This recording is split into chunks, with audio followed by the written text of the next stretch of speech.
Moïse. Bonjour. Vous avez sorti il y a quelques temps déjà L'avocat, le nain et la princesse masquée. Donc j'imagine que vous travaillez déjà ou vous avez probablement déjà terminé le suivant. Ah, le suivant est terminé, il sort au mois d'octobre. Est-ce qu'on peut avoir déjà un petit aperçu, Oui, alors, quelques mots sur le pitch? Le titre, c'est Concerto pour quatre mains.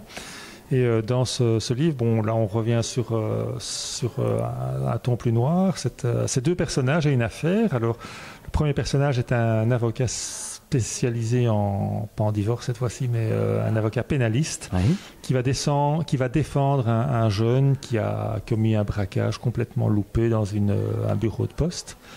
Et il va défendre ce jeune gars et petit à petit, en regardant la vidéo, en écoutant le type, il y a des choses qui ne vont pas dans ce braquage. Il sent pas. Il dit il y a quelque chose qui me cache quelque chose. Ce braquage n'est pas du tout dans ce que j'ai l'habitude de défendre. Ça, c'est le premier personnage, alors avec une première affaire. Le deuxième personnage s'appelle Franck Jamel. C'est un braqueur de haut vol. Et on va assister à son ascension depuis ses premières arnaques. Quand il a piqué un billet de 5000 francs belges à l'église, quand il était enfant de chœur, et puis petit à petit, les arnaques qui vont monter pour arriver à des braquages de très haut niveau, de très haut vol, des casses de très haut vol. Et ces deux personnages vont évoluer, d'abord séparément, sur deux fils. Bon, petit à petit, les fils vont se toucher, vont se croiser.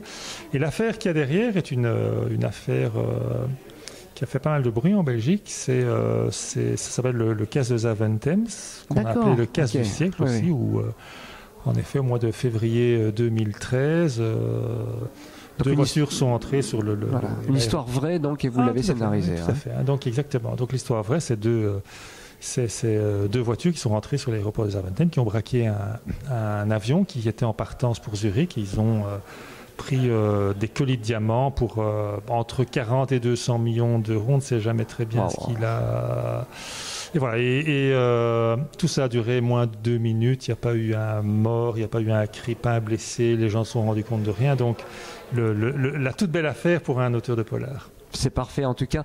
Est-ce qu'on a déjà une idée de la date de sortie de ce projet ? 8 octobre chez Fleuve Noir. Eh ben voilà, tout est noté. Je vous souhaite un excellent salon et merci pour toutes ces explications, Paul.